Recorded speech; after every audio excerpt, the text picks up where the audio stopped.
آج کون سا پارہ ہے ہمارا؟ 20th پارہ. انشاءاللہ آج ہم اپنے 2 اشرے قرآن پاک کے ہم نے مکمل کر لیے. رمضان کا 1 اشرا کمپلیٹ ہوا، یعنی کہ 10 روزہ کو یا کسی بھی 10 چیز کو اشرا بولتے ہیں. تو رمضان کا 1 اشرا کمپلیٹ ہوا اور قرآن کے ہم نے کتنے اشرے کمپلیٹ کر لیے؟ 2. آج انشاءاللہ ہم کمپلیٹ کر لیں گے. پیچھے ہمارا 1 اشرا رہ جائے گا. نیکسٹ ویک میں ہم لوگ ہر ایک دن کے بعد ایک دن 2 پارے پڑھیں گے. ایک دن 1 پارہ، ایک دن 2 پارے. اس کا فائدہ پتہ کیا ہوگا؟ 21st روزے کو انشاءاللہ، 20th روزے کو انشاءاللہ آپ کا قرآن پاک کمپلیٹ ہو جائے گا. تو آپ لوگ میرا ساتھ دیں گے اس میں انشاءاللہ. تھوڑی سی محنت کریں گے، تھوڑی سی محنت کریں گے. اس کا فائدہ پتہ ہے کیا ہوگا؟ لاسٹ جو طاق راتیں ہوتی ہیں نا، عبادت والی راتیں، اس میں آپ لوگ بھی فری ہوں گے. پھر ہم ادارہ بند کر دیں گے انشاءاللہ. ٹھیک ہے؟ اس میں چھٹیاں ہو جائیں گی، آپ بھی فری ہوں گے، آرام سے عبادت کر پائیں گے. اور ٹیچرز جو بیچاری ساری رات بھی جاگتی ہیں، پھر افطاری سحری بھی بنانی ہوتی ہے، تو پھر ان کے لیے بھی مشکل ہوتی ہے نا جاگنے والی راتوں میں، تو ان کو بھی آسانی ہو جائے گی. تو نیکسٹ ویک ہم تھوڑی سی زیادہ محنت کریں گے. ٹھیک ہے؟ ٹھیک ہے، جزاک اللہ. ہاں، نیکسٹ ویک میں تھوڑا زیادہ پڑھیں گے تو پھر ہمارا قرآن پاک جلدی ختم ہو جائے گا. اچھا چلیں، آج کے بارے میں انشاءاللہ ہم اپنی سورہ نمل کمپلیٹ کریں گے. کل ہم نے دیکھا تھا کہ نمل کا مطلب کیا ہے؟ چونٹیاں. اور اس سے اگلی سورہ ہم انشاءاللہ شروع کریں گے، سورہ قصص. قصہ ایک ہوتا ہے اور قصص جو ہے وہ قصے کی جمع ہوتی ہے، یعنی کہ وہ سورہ جس میں اللہ تعالیٰ نے قصے سنائے ہیں نبیوں کے. اور آخری جو ہم آج سورہ پارے کے اینڈ پہ جو سورہ ہم سٹارٹ کریں گے اس کا نام ہے سورہ عنکبوت. عنکبوت کا مطلب ہوتا ہے مکڑی کا جالا. ٹھیک ہے؟ مکڑی کا گھر، مکڑی کا جالا. مکڑی کا جالا دیکھا ہے کبھی؟ گھروں میں جالے لگ جاتے ہیں. ہاں، تو وہ اس کے نام پر ہے سورہ عنکبوت. سب سے پہلے سورہ نمل جو اس پارے میں جہاں سے سورہ نمل سٹارٹ ہوتی ہے، تو اللہ تعالیٰ نے 5 سوال کیے ہیں انسان سے. ٹھیک ہے نا؟ 5 سوال ہیں جو اللہ تعالیٰ نے انسان سے کیے. اللہ کہتا ہے کہ اپنے آس پاس دیکھو اور غور کرو کہ بھلا زمین اور آسمان کس نے بنائے؟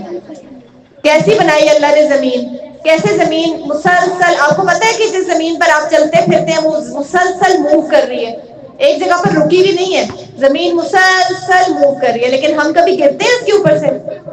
نہیں گرتے نا. اگر یہ تھوڑی سی اس کی رفتار تیز ہو جائے، تھوڑی سی اسپیڈ اس کی بڑھ جائے تو ہم گر جائیں گے، ہم چل نہیں پائیں گے. اور پھر کتنی خوبصورت بنائی اللہ تعالیٰ نے. اس میں پہاڑ بنائے، درخت اگائے، پلینز بنائے، میدان بنائے، کھیت بنائے. اللہ تعالیٰ نے کیسے کیسے خوبصورت اس میں پرندے، پرندوں کے گھر، گھونسلے، کتنی خوبصورت سینریز، ریگستان، جنگل، کتنی چیزیں اللہ نے بنائی. کتنا پرفیکٹ بنایا اللہ تعالیٰ نے زمین کو. اور ہمارے رہنے کے لیے اللہ تعالیٰ نے کتنے بندوبست کیے. زمین کے اندر ہی ہمارے لیے پانی ہے. زمین کی مٹی کے اندر ایسی اللہ تعالیٰ نے ٹیکنیک رکھ دی کہ جب ہم اس میں بیج بوتے ہیں تو ہمارے کھانے پینے کی چیزیں اگتی ہیں. گندم اگتی ہے، گھاس اگتی ہے جس کو ہمارے جانور کھاتے ہیں. پھر اللہ تعالیٰ نے بارش کا کیسا انتظام بنایا کہ سمندر میں ہوا گرم ہوتی ہے، پھر وہ اوپر جاتی ہے سمندر کے پانی سے، پھر وہ بادل بنتا ہے، پھر وہ بادل برستا ہے تو اللہ تعالیٰ بارش بھیجتے ہیں جس سے ہماری فصلیں اگتی ہیں، ہمارے جانور پانی پیتے ہیں. تو کتنا اللہ تعالیٰ نے سسٹمیٹک انداز، اور یہ سب اللہ نے کس کے لیے بنایا؟ ہمارے لیے بنایا. تو اللہ کہتا ہے کہ اپنے آس پاس دیکھو کہ زمین کیسی بنائی ہے. کس بنانے والا کون ہے؟ اللہ. تو ہمیں پتہ چلتا ہے کہ اللہ کتنا زبردست اور کتنا پاورفل ہے نا، جو یہ سب کچھ کر سکتا ہے. پھر اللہ کہتا ہے آسمان کی طرف دیکھو، کتنا اونچا، کتنا خوبصورت، دن میں نیلا، رات میں کالا، اور کتنے بادل اس کے اندر کتنے خوبصورت لگتے ہیں. کبھی کبھی آپ اکیلے میں بیٹھ کے اگر صرف آسمان کو دیکھیں نا تو انسان بڑا ریلیکس فیل کرتا ہے، اور ایسے لگتا ہے کہ دور تک کچھ ہے جس کو انسان بس دیکھتا ہی چلا جاتا ہے، پہاڑوں کو. اور سورج، ہر دن کے ہر حصے میں سورج کا ایک مختلف ہی انداز ہوتا ہے. کبھی سورج تیز ہے، کبھی سورج ڈوب رہا ہے. سن رائز اور سن سیٹ کتنا خوبصورت لگتا ہے نا ہمیں. اس کو پلیز ہٹا دو عائشہ، اس کو بیٹے میم آپ اس کو رکھ لیں، آپ اس کو رکھ نہیں لیں. ضرورت نہیں. اچھا، تو سورج کتنا خوبصورت لگتا ہے ہر اینگل سے، سن سیٹ کے وقت، سن رائز کے وقت. تو اللہ تعالیٰ کہتے ہیں کہ یہ سورج کو نکالنے والا، ڈبونے والا کون ہے؟ اللہ. کس نے پیدا کیا سورج؟ ان تمام چیزوں کے اوپر غور کرو.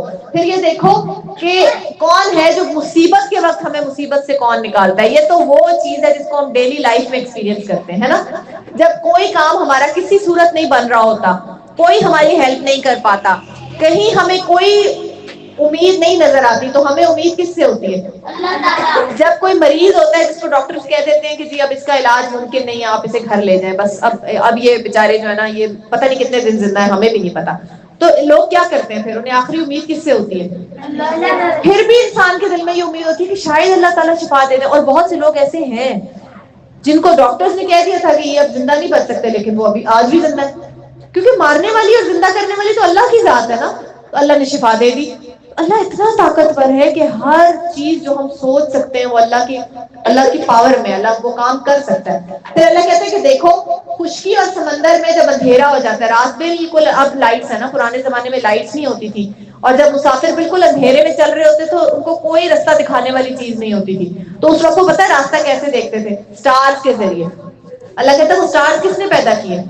جو تمہیں راستہ دکھاتے ہیں. سٹارز کا ایک ریزن یہ بھی ہے، ان کے ہونے کا ایک مقصد یہ بھی ہے کہ رات کے وقت سمندر میں یا ویسے اندھیرے میں انسان کو صحرا میں، خاص طور پہ ڈیزرٹ میں جہاں ریت ہی ریت ہوتی ہے، یا سمندر میں جہاں پانی ہی پانی ہوتا ہے، تو انسان کو سمجھ میں نہیں آتا کہ میں نے کس طرف جانا ہے، سب سائڈز ایک جیسی لگتی ہیں، کوئی بھی ڈائریکشن سمجھ میں نہیں آتی ہے، خاص طور پہ رات کے وقت. تو اللہ تعالیٰ کہتے ہیں کہ اس وقت کون تمہیں ہیلپ کرتا ہے؟ اللہ. کس کے ذریعے؟ ستاروں کے ذریعے. تو کون ہے جو تمہیں راستہ دکھاتا ہے؟ پھر زندگی میں جب ہمیں سمجھ میں نہیں آ رہا ہوتا، جب ہم اس دنیا میں آتے ہیں، جب ہم تھوڑا بہت سوچنے کے قابل ہوتے ہیں، تو ہمیں سمجھ میں نہیں آتا نا کہ ہمیں زندگی کیسے گزارنی ہے، کیا صحیح ہے کیا غلط ہے، ہمیں کون بتاتا ہے؟ یہ بھی تو راستہ دکھانا ہی ہوا نا، کہ ہمیں یہ پتا چلے کہ ہم نے زندگی کیسے گزارنی ہے. کس طرح سے اللہ ہمیں بتاتے ہیں؟ کس کے ذریعے؟ قرآن کے ذریعے. تو اللہ کہتا ہے کہ تمہیں قرآن کس نے دیا؟ راستہ دکھانے کے لیے کہ آپ کو زندگی کیسی گزارنی ہے. پھر کون ہے جو ہمیں اس دنیا میں پیدا کرتا ہے؟ اللہ کے علاوہ کوئی اور ہے جو پیدا کر سکتا ہے انسان کو؟ آپ نے کبھی چھوٹا بیبی دیکھا ہے پہلے دن کا؟ وہ کتنا کمزور ہوتا ہے نا، ایسے لگتا ہے کہ ہاتھ بھی لگایا تو اسے کچھ ہو جائے گا. کیسے اللہ تعالیٰ اسے دنیا میں لاتے ہیں، اور پھر وہ کتنا بڑا انسان بن جاتا ہے، لمبا چوڑا خوبصورت طاقتور.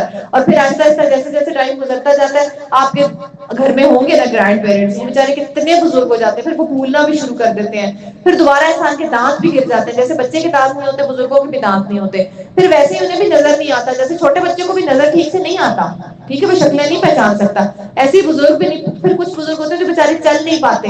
تو اللہ تعالیٰ کہتے ہیں کہ جہاں سے میں انسان کو شروع کرتا ہوں نا زندگی کو، وہیں پہ لا کے ختم کر دیتا ہوں. انسان پیدا ہوتا ہے تو بہت کمزور ہوتا ہے، اور جب اس کی وفات کا وقت آتا ہے تب بھی وہ بہت کمزور ہوتا ہے. تو اللہ کہتا ہے کہ یہ کون ہے جو ایک مرتبہ انسان کو پیدا کرتا ہے، پھر مارتا ہے، پھر دوبارہ کیسے زندہ کرے گا؟ وہ قیامت کے دن جب لوگ اپنی قبروں سے اٹھائے جائیں گے، اور جہاں جہاں ان کی گوشت مٹی ہڈیاں جہاں بھی ہوں گی، اللہ کے حکم سے سب دوبارہ اکٹھا ہوگا. اور جیسے گدھے کے اوپر اللہ تعالیٰ نے گوشت چڑھا کے دوبارہ اس کو زندہ کر دیا تھا، یاد ہے نا حضرت عزیر علیہ السلام کے گدھے کو، ویسے ہی انسان دوبارہ زندہ ہو جائے گا. تو کہتے ہیں اللہ تعالیٰ کہتے ہیں سوچو تو صحیح ان باتوں کے اوپر کہ یہ سب کرنے والا کون ہے.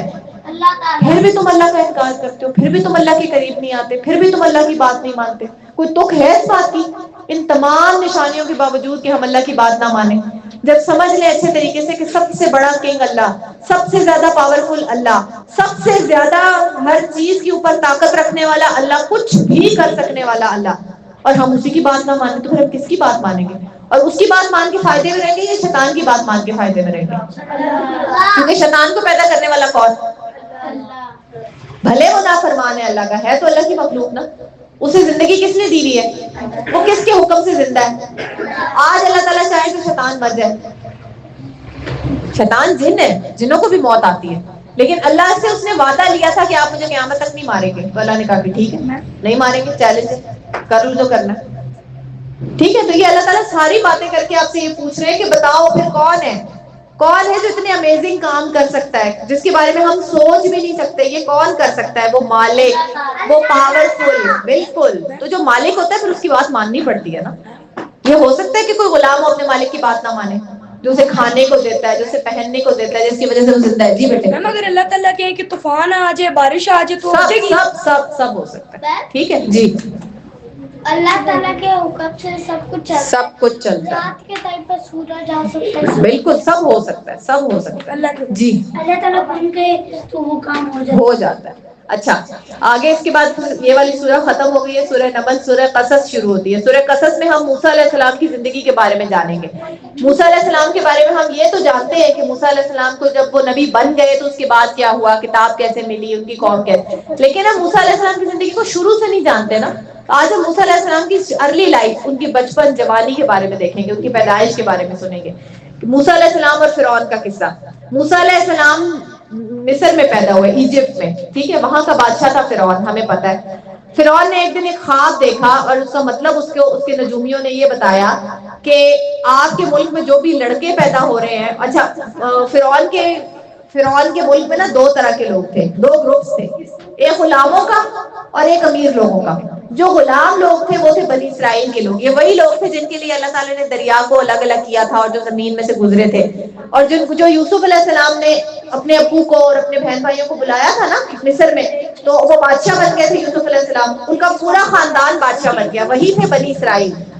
یعقوب علیہ السلام کو ہی اسرائیل کہتے ہیں. پھر وقت گزرتا گیا اور یہ لوگ وہاں بہت پھیل گئے, ٹھیک ہے, بہت ٹائم گزر گیا, یہ وہاں بادشاہ تھے, لیکن پھر انہوں نے اللہ کی نافرمانیاں شروع کر دی, غلط کام شروع کر دیے, برے کام شروع کر دیے. تو اللہ تعالیٰ نے کیا کیا, وہ لوگ جو ان کے غلام تھے وہ ان کے بادشاہ بن گئے, اور یہ جو بادشاہ تھے یہ ان کے غلام بن گئے. فرعون اور فرعون کا سارے لوگ اس کے جو تھے وہ پہلے غلام تھے بنی اسرائیل کے, یوسف علیہ السلام کی قوم کے غلام تھے, لیکن یوسف علیہ السلام کے مرنے کے بعد ان کی قوم نے اتنی غلطیاں کی, اللہ کو اتنا ناراض کیا کہ اللہ تعالیٰ نے رول ریورس کر دیا. غلام کو مالک بنا دیا, بادشاہ بنا دیا, اور بادشاہ والی جو قوم تھی اس کو کیا بنا دیا, غلام بنا دیا. تو اب فرعون بادشاہ تھا, اس کی پوری قوم جو تھی وہ مالک تھی, وہ لوگ ایلیٹ کلاس کے امیر لوگ تھے. اور جو یوسف علیہ السلام کی اور یعقوب علیہ السلام کی قوم تھی, جو اب موسیٰ علیہ السلام کی بھی قوم بننے والی تھی, وہ لوگ غلام تھے. اور وہ بیچارے جو ہیں وہ پسے ہوئے تھے, بیچارے تو نہیں تھے, اپنی وجہ سے ہی تھے ایسے. اور اللہ ان پر فرعون اور اس کے لوگ بہت ظلم کرتے تھے, بہت ظالم بادشاہ تھا فرعون. ان کو کھانے کو کم سے کم دیا جاتا تھا, ان سے بھاری بھاری کام. پیرامڈ کس کس نے دیکھے, پیرامڈ دیکھے ہوئے, اینڈ پہ ٹائم ہوا تو میں دکھاؤں گی آپ کو, بڑے بڑے اونچے اونچے پیرامڈ ہیں مصر میں. یس بنے نا, نہیں یہاں اس میں نہیں ہے, میں دکھاؤں. ہاں تو وہ پیرامڈ جو تھے نا, وہ پیچھے کرنا ذرا پیرامڈ کی شاید کسی سائڈ میں پکچر, ہاں یہ بنے ہوئے, فرعون کا خواب جا لکھا ہے پیچھے, یہ پیرامڈ ایسے پہاڑ, اور یہ بڑی بڑی اینٹوں سے بنے ہوئے ہیں. اور یہ اینٹیں وہ غلام لوگ اٹھا کے لایا کرتے تھے, پورا پورا دن کام کرتے تھے, انہیں آرام کرنے نہیں دیا جاتا تھا. بہت بڑی بڑی اینٹیں, بہت بڑی بڑی اینٹیں ہوتی, تو وہ بہت ظالم تھا. فرعون نے خواب دیکھا اور نجومیوں نے بتایا کہ جو غلام قوم ہے اس میں ایک لڑکا پیدا ہوگا جو تمہاری حکومت ختم کر دے گا. تو پھر فرعون نے سوچا کہ ایسا کرتا ہوں کہ جس کے گھر بھی بیٹا پیدا ہوگا اسے مروا دوں گا, جب لڑکے زندہ ہی نہیں رہیں گے تو میری حکومت کو کیا خطرہ ہوگا. تو پھر ایسا ہوا کہ جو بھی لڑکا پیدا ہوتا تھا اس کو زندہ, جب پتہ چلتا تھا کسی کے گھر بیٹا ہوا ہے تو اسے قتل کر دیتے تھے, اور اگر پتہ چلے کسی کے گھر بیٹی ہوئی ہے تو اسے زندہ چھوڑ دیتے تھے. اسی دور میں, اسی وقت میں اللہ تعالیٰ نے موسیٰ علیہ السلام کی والدہ کے گھر موسیٰ علیہ السلام کو پیدا کیا. اب موسیٰ علیہ السلام کی والدہ کو پتا تھا کہ فرعون اور اس کے لوگ جب بھی انہیں پتہ چلتا ہے کہ کسی کے گھر میں بیٹا پیدا ہوا تو آتے ہیں اور اسے مار دیتے ہیں. تو وہ بڑی پریشان ہوئی. اللہ تعالیٰ نے ان کے دل میں ایک بات ڈالی, ان کے دل میں یہ بات ڈالی کہ ایک ٹوکری کے اندر اپنے بچے کو رکھ کے دریا میں بہا دیں. اور اللہ تعالیٰ نے موسیٰ علیہ السلام کی والدہ کو تسلی دی کہ آپ تسلی رکھیں, اللہ تعالیٰ آپ کے بچے کی حفاظت کرے گا. تو موسیٰ علیہ السلام کی والدہ نے اپنے بچے کو ایک ٹوکری میں رکھا اور دریا میں بہا دیا. جی دریا کے ساتھ ساتھ ان کی بڑی, ہاں, اور ان کی جو بڑی بہن تھی موسیٰ علیہ السلام کی, ان کو کہا کہ دیکھو یہ ٹوکری کہاں تک جاتی ہے. تو وہ ساتھ ساتھ دریا کے کنارے کنارے ذرا دور دور رہ کے دیکھتی تھی, اور جب انہوں نے دیکھا تو پتا چلا کہ وہ ٹوکری ایک جگہ پر جا کے اٹک گئی پودوں کے بیچ میں, اور وہ محل تھا, وہی دریا محل کے اندر سے گزرتا تھا. تو وہاں پر نا ملکہ جو تھی اس کی فرعون کی بیوی, وہ بیٹھی ہوئی تھی, اور انہوں نے وہ ٹوکری دیکھی تو وہ ٹوکری انہوں نے اٹھائی, دیکھا تو اس کے اندر ایک بچہ تھا. اور اللہ نے قرآن میں کہا ہے کہ موسیٰ علیہ السلام اتنے خوبصورت بچے تھے کہ اللہ تعالیٰ نے فرعون کی بیوی کے دل میں ان کی محبت ڈال دی. انہیں وہ بچہ اتنا پیارا لگا کہ انہوں نے کہا کہ یہ بچہ میں رکھ لوں گی اور اسے میں اپنا بیٹا بنا لوں گی, کیونکہ اس کی کوئی اولاد نہیں تھی, بیٹا بنا لوں گی. اب وہ فرعون کے پاس لے کے گئی اس بچے کو, اور انہوں نے کہا کہ یہ بچہ بہت پیارا ہے, ہم اسے نا بیٹا بنا لیتے ہیں. اب انہیں تو نہیں پتا تھا کہ بچہ کہاں سے آیا, غلام قوم کا ہے, کس کا ہے.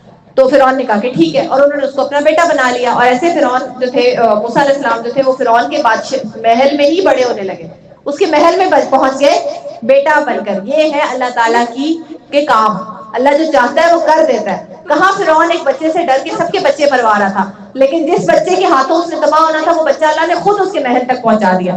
اب کیا ہوا کہ موسیٰ علیہ السلام جو تھے نا, ان کو فیڈ کرنے کے لیے جو بھی نرس آتی تھی, کسی سے بھی وہ دودھ نہیں پیتے تھے. تو بڑے پریشان ہوئے سب لوگ کہ اس طرح سے تو یہ بچہ فوت ہو جائے گا اگر دودھ نہیں پیے گا. تو جو بہن تھی ان کی, ایک دن وہ ملکہ سے ملنے کے لیے آئی. انہوں نے کہا میں آپ کو ایک عورت کو بتاؤں, وہ بہت اچھی نرس ہے اور وہ بچوں کو بہت اچھا سنبھالتی ہے, تو آپ ایسے کریں کہ یہ اپنا بچہ نا اس نرس کے حوالے کر دیں. اور اس دور میں یہ رواج بھی تھا کہ جو امیر امیر عورتیں ہوتی تھی وہ نرسز رکھا کرتی تھی اپنے بچوں کی دیکھ بھال کے لیے. تو ملکہ نے کہا کہ ٹھیک ہے, آپ اس عورت کو بلا کر لائیں. وہ عورت کون تھی؟ موسیٰ علیہ السلام کی والدہ. تو اللہ تعالیٰ نے اپنا وعدہ پورا کیا. اللہ نے موسیٰ علیہ السلام کی والدہ سے یہ وعدہ کیا تھا کہ اگر تم میری بات مانو گی اور مجھ پہ ٹرسٹ کرو گی تو میں تمہارا بیٹا تم سے دوبارہ ملوا دوں گا.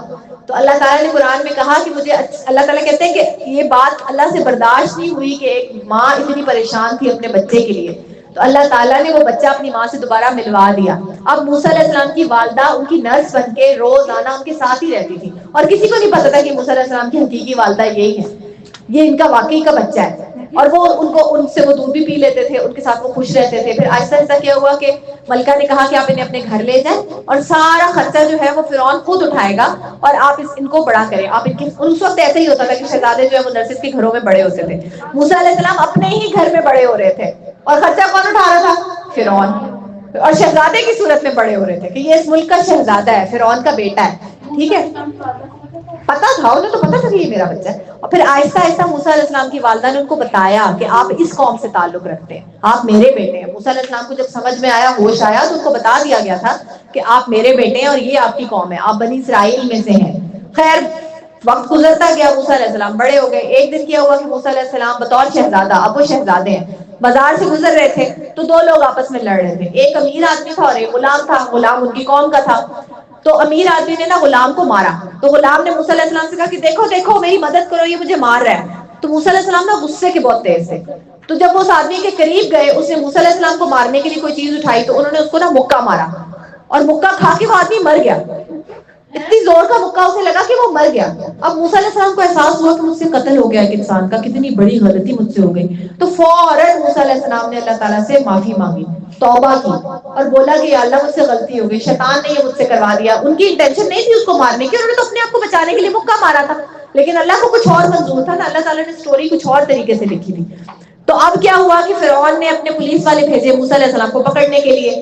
جب موسیٰ علیہ السلام کو یہ پتا چلا کہ میرے پیچھے جو ہے وہ یہ پڑ گئے ہیں، تو انہوں نے یہ دعا مانگی، ربی نجنی من القوم الظالمین، اے اللہ مجھے ظالم قوم سے بچا لے. اور یہ دعا سب بچے لکھ بھی لے اپنے پاس، یہ بہت بہترین دعا ہے. آج کتنے مسلمان بچے ظلم کا شکار ہیں، غزہ میں، صومالیہ میں، اور کتنی ہی جگہوں پر. یار بچے آپ کے میانمار میں، بچے آپ کے ایجپٹ میں، بچے کتنے ہی بچے ہیں، شامی بچے جو بیچارے ظلم کا شکار ہے، کشمیری بچے، اور یہ سب مسلمان بچے ہیں. تو ہم ان سب بچوں کے لیے دعا کریں کہ اللہ انہیں ظلم سے بچا لے، اے اللہ ظلم کو ختم کر دے. تو موسیٰ علیہ السلام نے یہ، اور نبیوں کی دعائیں بڑی پیاری ہوتی ہیں، اور اللہ کو یہ دعائیں اس لیے خوب زیادہ پیاری ہوتی ہے کہ ان کے انبیاء نے مانگی ہوتی ہیں. انبیاء تو اللہ تعالیٰ کے پیارے لوگ ہوتے ہیں نا، اس لیے تو یہ دعا بڑی خوبصورت ہے. تو انہوں نے یہ دعا مانگی اور انہوں نے اپنا شہر چھوڑ دیا، اپنا ملک چھوڑ دیا، اور وہ ایک اور علاقے کی طرف چلے گئے جس کا نام تھا مدین. اب موسیٰ علیہ السلام کے پاس کچھ نہیں، وہ گھر سے پیک کر کے تو نہیں نکلے تھے، پلان کر کے تو نہیں نکلے تھے کہ مجھے آج اپنا ملک چھوڑنا پڑ جائے گا. وہ تو بیچارے خالی ہاتھ نکلے تھے. چلتے چلتے چلتے موسیٰ علیہ السلام بھوکے پیاسے، نہ گھر نہ بار، نہ کھانے کو کچھ، نہ پینے کو کچھ. ایک جگہ پہ پہنچے، وہاں پہ ایک کنواں تھا. جی شہزادے تھے، لیکن نا وہ جس بندے کو انہوں نے مارا وہ ان کی قوم کا تھا. تو یہ بات کھل گئی کہ موسیٰ علیہ السلام جانتے ہیں کہ میں بنی اسرائیل سے ہوں، اور فرعون کا دشمن ہو گیا. اور فرعون پھر کچھ لوگوں نے بھی اس کو بھڑکایا کہ آپ ایک غلام قوم کے لڑکے کے لیے اپنی قوم کے انسان کے قتل کا ساتھ نہیں دیں گے، اسے انصاف دلائیں.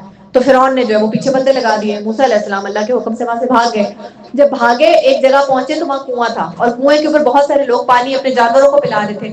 تو دو خواتین تھیں جو بہت باحیا اور بہت شریف عورتیں تھیں، پردے والی عورتیں. تو وہ نا ایک سائڈ پہ کھڑی ہوئی تھی کیونکہ کنویں کے آس پاس بہت سارے مرد تھے، تو ان کو عجیب لگ رہا تھا مردوں کے بیچ میں گھس کے اپنی بکریوں کو پانی پلانا. تو وہ ایک کنارے پہ کھڑی تھی. تو موسیٰ علیہ السلام نے ان سے پوچھا کہ آپ کو ہیلپ چاہیے؟ تو انہوں نے کہا کہ ہاں ہم ویٹ کر رہے ہیں کہ یہ سب اپنے جانوروں کو پانی پلا کے چلے جائیں تو ہم بھی اپنی بکریوں کو پانی پلائیں. تو موسیٰ علیہ السلام نے کہا کہ آپ مجھے دیں اپنے جانور. وہ ان کو لے گئے آگے، خود بھی پانی پیا، جانوروں کو بھی پانی پلایا، واپس لا کے ان خاتون کو دے دیا. وہ بہت زیادہ پردے والی اور شرم و حیا والی خواتین تھی، دونوں بہنیں تھیں. انہوں نے موسیٰ علیہ السلام کا شکریہ ادا کیا اور وہ چلی گئی. اب موسیٰ علیہ السلام پریشان، پھر ایک درخت کے نیچے آ کے بیٹھ گئے. کچھ سمجھ نہیں آیا تو اللہ سے دعا کی. کیا دعا کی؟ ربی انی لما انزلت الی من خیر فقیر، اے اللہ تو جو بھی بھلائی میری طرف بھیج، کچھ بھی یا اللہ میرے ساتھ اچھا کر دے، تو جو بھیجے گا میری طرف میں تجھ سے بس ہوں. کیونکہ وہ کیا تھے، کلو لیس تھے، انہیں نہیں پتا میں نے آگے زندگی میں کیا کرنا ہے. میرے پاس گھر نہیں، بار نہیں، فیملی نہیں، جاب نہیں، میں شہزادہ تھا اور ابھی میں کیا ہوں، خالی ہاتھ مسافر ہوں. ایک پل میں شہزادہ تھا، ایک پل میں قیدی ہوں، مطلب مفرور ہوں نا. وہ پولیس نے ان کے وارنٹ جاری کیے ہیں، پولیس ان کے پیچھے پڑی ہوئی ہے، اور وہ کیا ہے بیچارے مجرم بن گئے ہیں اور وہ خالی ہاتھ ہیں. تو انہوں نے اللہ سے دعا کی کہ اللہ تعالیٰ مجھے شدید ضرورت ہے آپ کی ہیلپ کی. اے اللہ میں فقیر ہوں, میں آپ سے مانگتا ہوں, میں خالی ہاتھ ہوں, میری طرف اپنی طرف سے کچھ بھلائی بھیج دیں.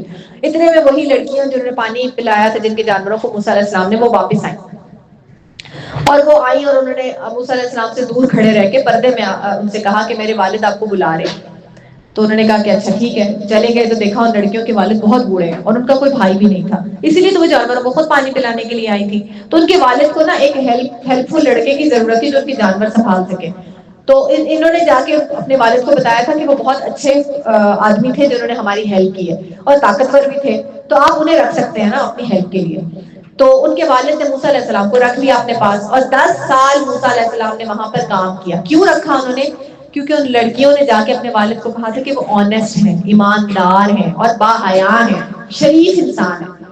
تو آپ دیکھیں کہ اللہ تعالیٰ عزت کن کو دیتا ہے؟ ان لوگوں کو جو باحیا ہوتے ہیں, جو شریف ہوتے ہیں, جو اللہ کی بات ماننے والے ہوتے ہیں, اور جو اسٹرانگ ہوتے ہیں. اللہ کو اسٹرانگ لوگ پسند ہے, ایموشنلی بھی فزیکلی بھی. ایموشنلی کیسے؟ جو شیطان کی باتوں میں نہیں آتے ایک دم سے کہ ذرا سا شیطان نے پھسلایا اور بس پتہ لڑک گئے, گناہ کر لیا. نہیں, جو اسٹرانگ ہوتے ہیں, جو صرف اللہ سے دعا مانگتے ہیں. آپ نے دیکھا کیسے موسیٰ علیہ السلام بار بار اللہ سے دعا مانگتے ہیں, اللہ سے دعا مانگ کے وہ اللہ سے کنیکشن بنا کے رکھتے ہیں. جس کا کنیکشن اللہ کے ساتھ ہوتا ہے نا, پھر اللہ تعالیٰ اس کی مدد کرتے ہیں. پھر جو اللہ پر ٹرسٹ کرتا ہے, موسیٰ علیہ السلام کو اللہ نے وحی کی کہ یہاں سے چلے جاؤ, تو انہوں نے دوسرا سوال نہیں کیا کیوں, کہاں, کیسے, کب, میں شہزادہ ہوں, اپنا اسٹیٹس کیسے چھوڑ دوں, میں کیوں جاؤں. نہیں, انہوں نے کہا بس نکلو یہاں سے.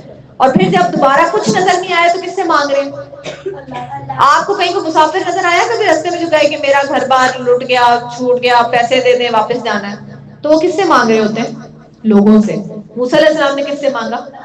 تو فوراً اللہ نے مدد بھیج دی, اور ایک باحیا خاتون کو بھیجا, ٹھیک ہے نا. تو انہوں نے آ کر پھر کہا کہ جو ہے وہ آپ چلیں. تو 10 سال موسیٰ علیہ السلام جو ہے وہ وہاں پر ان کے پاس رہے اور ان کی خدمت کی, اور پھر بعد میں بزرگ آدمی نے اپنی بیٹی کی شادی موسیٰ علیہ السلام سے کروا دی, کیونکہ آپ ایک اچھے انسان تھے نا.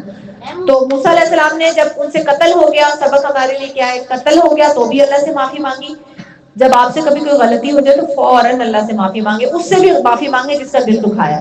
ویسے اللہ تعالیٰ معاف نہیں کرتے. جی وہ جو 2 بیٹیاں تھیں وہ شعیب علیہ السلام کہتے ہیں, لیکن اس کی کنفرمیشن نہیں ہے کہ وہ شعیب نبی ہی تھے یا وہ شعیب, نام ان کا شعیب ہی تھا, لیکن وہ کون سے والے شعیب تھے یہ ہمیں پتہ, کنفرمیشن نہیں ہے اس کے بارے میں. ٹھیک ہے. پھر دوسرا سبق, وہ لڑکیاں حیا والی تھی, پردے والی تھی. تو پردے میں بھی آپ اپنے کام سارے کر سکتے ہیں, ایسا کچھ نہیں ہے کہ پردے والی خواتین کوئی کام نہیں کر سکتی, سارے کام کر سکتی ہیں, اسپورٹس بھی کھیل سکتی ہیں, جاب بھی کر سکتی ہیں, کچھ بھی کر سکتی ہیں. ٹھیک ہے. لیکن پردے کا اصول, حیا والے محرم اور نہ محرم لڑکے نہ محرم لڑکیوں سے ٹو دی پوائنٹ بات کرتے ہیں, لمبی لمبی باتیں نہیں کرتے, فضول بات نہیں کرتے, نہ لڑکیاں لڑکوں سے نہ لڑکے لڑکیوں سے. یہ حیا کا تقاضا ہے, یہ اللہ کو پسند نہیں ہے کہ آپ فضول باتیں ایک دوسرے سے کریں, نہ محرم کے ساتھ. انہوں نے دیکھو بالکل ٹو دی پوائنٹ بات کی نا موسیٰ علیہ السلام نے کہ میں آپ کی ہیلپ کرنا چاہتا ہوں, تو انہوں نے پھر بعد میں جو ہے صرف شکریہ کہا, لمبی بات نہیں کی, شکریہ کہا اور چلی گئی. جو بتانا تھا کس کو جا کے بتایا؟ اپنے والد کو کہ وہ اچھے آدمی تھے, انہوں نے ہماری ہیلپ کی, آپ کو اگر کام والی کی ضرورت ہے اس بندے کو رکھ لیں. تو دوبارہ بھی آئی تو دور سے انہوں نے ان کو آواز دے کر کہا کہ میرے والد آپ کو بلا رہے ہیں. خود ڈائریکٹلی کوئی بات نہیں کی کیا آپ میرے ابا کے پاس کام کریں گے, آپ اچھے آدمی, نہیں, جو بات کریں گے والد کریں گے. تو اچھے لڑکے لڑکیاں محرم اور نہ محرم کا خیال رکھتے ہیں. میں نے آپ کو بتایا تھا محرم کون ہوتے ہیں؟ جن سے آپ کا نکاح نہیں ہو سکتا, جو آپ کے سگے رشتے ہوتے ہیں, جیسے بابا, بھائی, آپ کے بیٹے, آپ کی خالہ, آپ کی پھوپھیاں لڑکوں کے لیے, لڑکیوں کے لیے ماموں, چچا, تایا, دادا, نانا, یہ سب محرم ہے. لیکن کزنز محرم نہیں ہے. چچا کے بیٹے, ماموں کے بیٹے, یہ محرم نہیں. ان سے شادیاں ہو جاتی ہیں نا, اس لیے یہ محرم نہیں ہے. اسی طرح پھوپھو کی بیٹیاں, خالہ کی بیٹیاں محرم نہیں ہیں. ٹھیک ہے. تو محرم کے ساتھ آپ بات چیت کریں, ہنسے کھیلیں, اپنی بہنوں کو فرینڈز بنائیں, اپنے بھائیوں کو فرینڈز بنائیں, بابا کو فرینڈ بنائیں, چاچو کو, ماموں کو بنائیں, دادا نانا کو بنائیں. گرینڈ پیرنٹس بہت اچھے فرینڈز بنتے ہیں, لیکن نہ محرم کی طرف نہ جائیں, اللہ کو پسند نہیں ہے. ٹھیک ہے. اس کے بعد پھر محرم کون ہوتا ہے؟ میاں اور بیوی, وہ ایک دوسرے کے محرم ہیں. اس میں ہنسنے والی کوئی بات نہیں ہے, یہ اللہ کا حکم ہے. ٹھیک ہے. چلے, یہاں پر اللہ تعالیٰ نے بس ہمیں اتنا ہی قصہ سنایا موسیٰ علیہ السلام کا, اور پھر اللہ نے یہ کہا کہ ایماندار اور مضبوط انسان کو اللہ اس کی مدد کرتا ہے. تو ہمیشہ کوشش کریں مضبوط رہیں, ڈرے نہیں کسی سے بھی, گھبرائے نہیں, اللہ آپ کی مدد کرے گا. پھر اس کے بعد قارون کا قصہ اللہ تعالیٰ نے ہمیں سنایا. قارون موسیٰ علیہ السلام کی ہی قوم میں ایک بہت امیر آدمی تھا, اتنا امیر کہ اس کے پاس اتنا پیسہ تھا کہ وہ خزانے تھے اس کے پاس, اور اس کے خزانوں کی صرف چابیاں اٹھانے کے لیے کتنے اونٹ آتے تھے جن پہ چابیاں لگتی تھی. تو سوچو وہ خزانے کتنے بڑے ہوں گے جو قارون کے پاس تھے. قارون بہت امیر تھا اور بہت زیادہ تکبر والا تھا, بہت زیادہ مال و دولت کی اپنی دولت پہ فخر کرتا تھا, اور یہ نہیں کہتا تھا کہ یہ مال مجھے اللہ نے دیا ہے, کہتا تھا یہ مال میں نے اپنی محنت سے کمایا ہے. وہ سمجھتا تھا کہ یہ مال مجھے میری وجہ سے ملا ہے, اور بہت زیادہ جو ہے نا وہ غرور کرتا تھا اور اپنے پیسے سے لوگوں کو امپریس کرنے کی کوشش کرتا تھا. جی میم وہ موسیٰ علیہ السلام جب اس کو کہتے تھے کہ یہ لو یہ پیسے تو غریبوں میں بھی بانٹو, لیکن وہ کہتا تھا یہ میں نے اپنی محنت سے کمائی ہے, یہ میں کیوں بانٹوں. ایسے ہی ہے, جب مسلمانوں کے پاس سے گزرتا تھا تو بہت شان و شوکت کے ساتھ گزرتا تھا. جیسے ابھی کوئی آدمی ہو نا, اس کے آگے بھی گاڑی کے ڈالے ہوں, پیچھے بھی ڈالے ہوں کالے رنگ کے, اور اس میں بیٹھے ہوں گارڈز, اور وہ بڑی شان و شوکت کے ساتھ گزرے, ہاتھ میں اس کے فون ہو 3-4, تو ہمیں پریس ہو جاتے ہیں کہ بہت مال والا آدمی ہے بھائی. وہ بھی ایسے ہی کرتا تھا, بہت شان و شوکت کے ساتھ غرور کے ساتھ نکلتا تھا, لوگوں کو امپریس کرتا تھا. جو نیک مسلمان تھے وہ اس کو کہتے تھے کہ صدقہ دیا کرو, یہ مال تمہیں اللہ نے دیا ہے, اس میں سے غریبوں پہ خرچ کیا کرو, فضول خرچی نہ کیا کرو, مت بھولو کہ اس دنیا میں ہمیشہ نہیں رہنا, یہ دنیا ختم ہو جانے والی ہے, یہ مال اللہ نے تمہیں دیا. تو وہ کہتا تھا کہ یہ تو میں نے اپنی محنت سے کمایا ہے, میں لوگوں کو کیوں دوں, یہ میرا مال ہے, میں کسی کو نہیں دوں گا, اس میں کسی کا کوئی حصہ نہیں ہے. اگر اس میں عقل ہوتی تو وہ ان کی بات مان لیتا نا. وہ اچھے لوگ اس کو کہتے تھے کہ ہمیشہ اس دنیا میں نہیں رہنا. جی میم کوئی لوگ اس پہ رش کرتے ہیں. ہاں میں بتا رہی ہوں, بالکل آگے وہ بھی آ رہا ہے. عقل ہوتی تو بات مان لیتا, لیکن اس نے یہ سمجھ لیا تھا کہ شاید مجھے مرنا ہی نہیں ہے, شاید مجھے ہمیشہ اسی دنیا میں رہنا ہے, تو اس نے لوگوں کی نصیحت نہیں مانی. اور پھر اس کے بعد کیا ہوا کہ جو غریب لوگ تھے, کہتا تھا کہ جو غریب ہے وہ اپنی وجہ سے غریب ہے, اور میں اگر مالدار ہوں تو میں اپنی وجہ سے مالدار ہوں, میں نے بڑی محنت کی ہے, میں اپنا مال کسی کو کیوں دوں. ایک روز وہ اپنے گھر سے بہت ہی شان و شوکت کے ساتھ نکلا جیسے نکلتا تھا, تو کچھ لوگوں نے اسے دیکھ کے کہا کہ کاش ہمارے پاس بھی اتنا مال ہوتا, کاش ہم بھی اتنے امیر ہوتے. جیسے ابھی ہم لوگوں میں سے بہت سارے لوگوں کو دیکھ کے کہتے ہیں کاش یار ہمارے پاس بھی ایسے ڈالے ہوتے, یہ 5 چوڑیوں والی گاڑیاں ہوتی, یہ ہمارے بھی آگے پیچھے گارڈز گھوم رہے ہوتے. اللہ تعالیٰ اس سے کتنا راضی ہے نا, اس کے پاس بڑا پیسہ ہے. ہم یہی سمجھتے ہیں کہ اللہ خوش ہے جس کے پاس بڑا پیسہ ہے. اللہ یہ آپ کو کہانی سنا رہا ہے کہ وہ کتنا راضی ہوتا ہے جن کے پاس پیسہ ہوتا ہے ان سے. انہوں نے کہا کچھ ہمیں بھی مل جاتا. علم والے لوگوں نے کہا کہ دولت کچھ بھی نہیں ہے. ان لوگوں کو جو کہتے ہیں کہ کاش ہمارے پاس بھی تھوڑی سی دولت ہوتی, تو علم والوں نے ان سے, علم کیوں تھا ان کو, کیونکہ وہ اللہ کو جانتے تھے, وہ اللہ کی کتاب کو جانتے تھے, ایمان تھا. وہ کہتے تھے یہ ہمیشہ رہنے والی چیز نہیں ہے, یہ ختم ہو جانی ہے, اس کو دیکھ کے تیرے امپریس مت ہو, اس نے بھی مر جانا ہے, تم نے بھی مر جانا ہے, یہ دولت یہی دنیا میں رہ جائے گی, یہ بھی چلا جائے گا اور تم بھی چلے جاؤ گے. اصل کامیابی تو آخرت کی کامیابی ہے. علم والے لوگ سمجھاتے تھے ان لوگوں کو جو قارون سے امپریس ہوتے تھے کہ اصل کامیابی آخرت کی ہے, صبر کرو. جو ایمان والے ہوتے ہیں وہ صبر والے ہوتے ہیں, کیونکہ انہیں پتا ہوتا ہے کہ دنیا جو ہے نا وہ ختم ہو جانے والی ہے. ان کا بہت زیادہ دل دنیا میں نہیں لگتا, ان کو پتا ہے کہ یہ مال بھی ختم ہو جائے گا, یہ یہیں رہ جائے گا, ہم اللہ کے پاس چلے جائیں گے. تو پھر ایک روز کیا ہوا کہ قارون کو جب وہ گھر سے نکلا ایسا بہت تیار ہو کے, تو اللہ تعالیٰ نے اس کے گھر کو, اس کے مال کو, اس کی دولت کو قارون سمیت زمین کے اندر دھسا دیا. سب کچھ زمین کے اندر چلا گیا, زمین نے ہڑپ کر لیا, سب کچھ سب ختم ہو گیا. ایسا لگتا تھا جیسے یہاں کوئی قارون کبھی تھا ہی نہیں, اس کا محل بھی نہیں تھا, اس کے خزانے بھی نہیں تھے, کوئی کچھ بھی نہیں تھا. ہاں کہیں ہوں گے, اللہ کو پتا. زور سے زلزلہ ہوا, بہت زور سے زلزلہ ہوا تھا, اور سب کچھ زمین کے اندر چلا گیا. کوئی مال اسے بچانے نہیں آیا, اس کا پیسہ اس کو نہیں بچا سکا, اس کے خزانے اس کو نہیں بچا سکے, اور وہ ختم ہو گیا. اور وہ جو کہتے تھے نا کہ کاش یہ مال ہمیں بھی ملتا, تھوڑا کچھ ہمارے پاس بھی ہوتا, تو انہوں نے کہا کہ اللہ تعالیٰ جو ہے وہ بڑا کریم ہے. دیکھو کیسے اس نے, واقعی دنیا کی زندگی کچھ نہیں ہے, واقعی وہ سیکھ گئے کہ واقعی دنیا کی زندگی کچھ بھی نہیں ہے. اور یہ اس بات کا ثبوت نہیں ہے کہ کسی کے پاس مال ہے تو اللہ اس سے راضی ہے. یہ بات بھی انہوں نے سیکھی کہ اللہ ناراض بھی ہوتا ہے پیسے والوں سے. پیسہ ہونے کا مطلب یہ نہیں کہ اللہ آپ سے راضی ہے. پیسہ ہونے کا مطلب یہ کہ اللہ تعالیٰ نے آپ کی آزمائش کی ہے کہ آپ اس پیسے کے ساتھ کیا کرتے ہیں. پیسہ ہے تب بھی آپ کی آزمائش ہے کہ آپ کیا کریں گے. آیا آپ اسے لوگوں پہ خرچ کریں گے یا سنبھال کے رکھیں گے. آیا آپ پراؤڈ فیل کریں گے یا سلیمان علیہ السلام کی طرح ہر بات پہ شکر کریں گے کہ میرے اللہ نے مجھے نعمتیں دی ہیں. اللہ نعمتیں انجوائے کرنے سے منع نہیں کرتا, لیکن نعمتوں کو صحیح طریقے سے استعمال کریں. اور اگر کسی کے پاس پیسہ نہیں ہے تو اللہ تعالیٰ اسے بھی آزماتا ہے کہ بھلا یہ کیا کرے گا, روئے گا, دھوئے گا, شکایتیں کرے گا, یا صبر کرے گا اور مجھ سے مانگے گا. تو یہ دونوں طریقے سے انسان کا ٹیسٹ ہے, دے کے بھی اور نہ دے کے بھی ٹیسٹ ہے. تو اللہ تعالیٰ تکبر, ہم نے کیا سیکھا کہ اللہ تعالیٰ تکبر کو پسند نہیں کرتا, اللہ تعالیٰ ناشکرے کو پسند نہیں کرتا. قارون کے پاس کتنا مال تھا لیکن وہ خوش نہیں تھا, غرور کرتا تھا. لوگوں کو بھی خوش نہیں کرتا تھا اور نعمتوں کا دکھاوا کرتا تھا, لوگوں کو امپریس کرنے کے لیے بڑھ ٹھن کے نکلتا تھا. تو ہمارے پاس جب کوئی نعمت آئے تو ہم اس کا دکھاوا نہ کریں, کوئی نئی پینسل, کوئی نیا جیومیٹری باکس, کوئی نیا ڈریس, ہاں نظر بھی لگ جاتی ہے اور لوگوں کے دل کرتے ہیں, نظر اس لیے لگ جاتی ہے. ابھی ٹائم نہیں ہے بیٹا, کسی کو امپریس کرنے کے لیے اپنی نعمتوں کو شو آف نہیں کرنا چاہیے. پھر اپنی نعمتوں پہ تکبر بھی نہ کریں کہ میں تو بڑا 30 مار خان ہوں کہ اللہ تعالیٰ نے مجھے یہ سب کچھ دیا ہے. نہیں, آپ کے اندر کوئی کمال نہیں ہے, بس اللہ تعالیٰ کی مرضی تھی, اس نے آپ کو دے دیا. تو جھک کے رہیں, ٹھیک ہے نا. دوسروں کو چھوٹا نہ سمجھیں کہ اس کے پاس تو کچھ نہیں ہے, میرے پاس تو بڑا مال ہے. آپ اوپر سے لے کے آئے تھے, بہت بڑی آزمائش. میں نے اسے بتایا کہ سب سے پہلے جنت میں کون جائیں گے؟ غریب لوگ. اسی لیے آپ صلی اللہ علیہ وسلم نے اللہ تعالیٰ سے کہا تھا کہ علم جو غریب رکھنا. ساری زندگی آپ صلی اللہ علیہ وسلم غریب رہے نا. حالانکہ اللہ تعالیٰ نے آپ سے کہا تھا کہ آپ جو مال دولت خزانہ کہتے ہیں میں آپ کو دیتا ہوں. اللہ آپ صلی اللہ علیہ وسلم نے کہا تھا نہیں, مجھے اللہ غریب رکھ, کیونکہ جنت میں سب سے پہلے غریب لوگ جائیں گے, میں ان کے ساتھ جنت میں جانا چاہتا ہوں, غریبوں کے ساتھ. تو غریب تو آپ صلی اللہ علیہ وسلم کے سب سے پیارے لوگ ہیں, ٹھیک ہے نا. اور غریب اللہ تعالیٰ نے کہا ہے کہ غریب کون ہوتا ہے؟ جس کے پاس اچھے اخلاق نہیں ہوتے, جو اچھا انسان نہیں ہوتا, جس کے پاس مینرز نہیں ہوتے, جسے بات کرنے کا طریقہ نہیں آتا, جو لوگوں کو تنگ کرتا ہے. آپ صلی اللہ علیہ وسلم نے ایک دفعہ صحابہ سے پوچھا تمہیں پتہ ہے کہ غریب کون ہے؟ تو صحابہ نے کہا یا رسول اللہ جس کے پاس پیسہ نہیں ہے. آپ صلی اللہ علیہ وسلم نے کہا نہیں, جس کے پاس اچھے اخلاق نہیں ہے وہ غریب ہے. یہ حدیث ہے آپ صلی اللہ علیہ وسلم کی. تو مال جو ہے وہ نہیں کسی کے بھی کام آتا.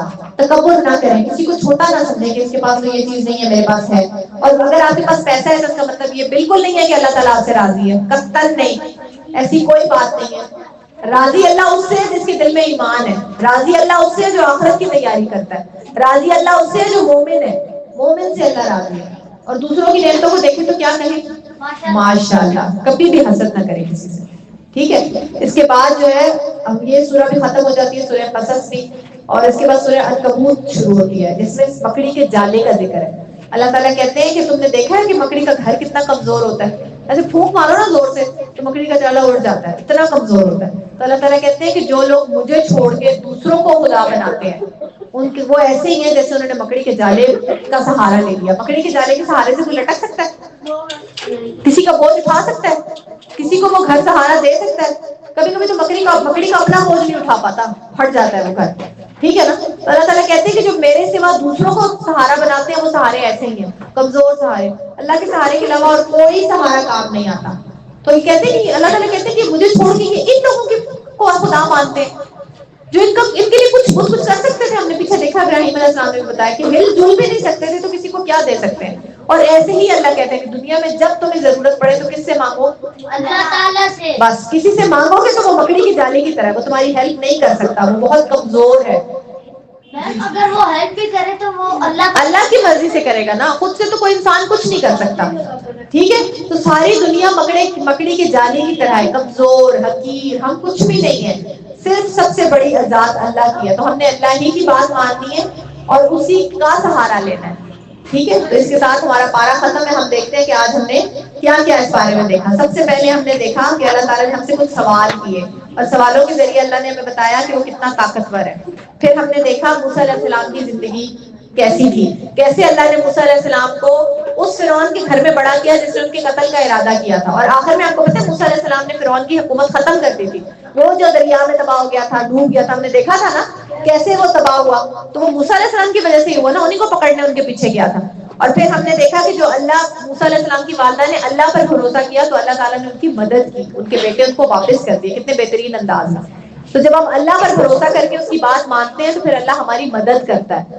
اللہ پر بھروسہ کریں کیونکہ وہ سب کچھ کرنے والا ہے. کبھی کبھی ہمیں نظر نہیں آ رہا ہوتا کہ وہ کام ہو پائے گا یا نہیں, لیکن ہم اللہ کی مدد سے کر رہے ہوتے ہیں اور وہ ہو جاتا ہے تو ہمیں کتنی خوشی ہوتی ہے.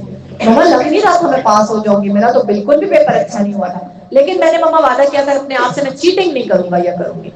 تو بس میں نے اللہ پہ دیکھے میں پاس ہو گئی. میں تو اتنے مارکس کا سوچ ہی نہیں تھی جس سے مجھے مل گئے. یہ اللہ کی مدد تھی کیونکہ آپ نے اللہ کی بات مانی اور ایمانداری کے ساتھ اپنا کام کیا.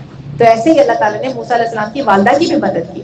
اسی طرح جب اللہ کا حکم مانتے ہیں تو بس بحث نہیں کرتے. ہم یہ نہیں کبھی پوچھتے کہ اللہ تعالیٰ نے یہ کیوں حکم دیا ہے, نہیں ہم بحث. اسی طرح ماما پاپا اکثر باتوں سے ہمیں منع کرتے ہیں نا تو ہم پوچھتے ہیں ماما کیوں, نہیں کیوں نہیں پوچھنا, بس جو وہ کہیں وہ کر لینا کیونکہ انہیں زیادہ پتہ ہے. جب آپ بھی بڑے ہو جائیں گے تو آپ کو سمجھ میں آ جائے گا کہ وہ کیوں منع کرتے ہیں. اسی طرح ابھی ہم انسان کا دماغ بہت چھوٹا ہے, اللہ کا علم بہت زیادہ ہے. ہم نہیں سمجھ سکتے میں اللہ تعالیٰ نے کیوں منع کیا کسی بات سے, بس منع کیا تو ہم منع ہو جائیں. بحث نہ کریں. پھر ہم نے دیکھا موسیٰ علیہ السلام باحیات تھے, طاقتور تھے, دعا مانگنے والے تھے, تو اللہ نے ان کی مدد کی. اور کیسے ان کی مدد کی؟ انہیں گھر بھی مل گیا, وائف بھی مل گئی, رہنے کا ٹھکانہ بھی مل گیا, جاب بھی مل گئی. تو اللہ تعالیٰ کچھ نہ ہونے سے بھی کچھ دے دیتا ہے, سب کچھ دے دیتا ہے. صرف وہ اللہ کیا کہتا ہے؟ مجھ سے مانگو. اللہ کہتا ہے مجھ سے مانگو میں دوں گا. اللہ کو یہ پسند ہے کہ میرا بندہ مجھ سے مانگے, تو دعا بہت زیادہ مانگا کرے, چلتے پھرتے اللہ سے باتیں کیا کرے. پھر اس کے بعد ہم نے قارون کا قصہ دیکھا کہ وہ کتنا تکبر والا تھا, اور کیسے اللہ نے خود کے تکبر کی وجہ سے تباہ کر دیا. پھر ہم نے دیکھا کہ مال, اللہ نے کسی کو اگر مال دیا ہو تو اس کا یہ بالکل مطلب نہیں ہے کہ اللہ اس سے راضی ہے, قطعاً ایسی کوئی بات نہیں ہے. پھر ہم نے سورہ عنکبوت میں دیکھا کہ مکڑی کا جالا کتنا کمزور ہے, اور اللہ کے سوا باقی تمام سہارے ایسے ہی کمزور ہیں جیسے مکڑی کا جالا. سبحانک اللہم و بحمدک نشہد ان لا الہ الا انت نستغفرک و نتوب الیک. السلام علیکم ورحمۃ اللہ وبرکاتہ. وعلیکم السلام ورحمۃ اللہ وبرکاتہ.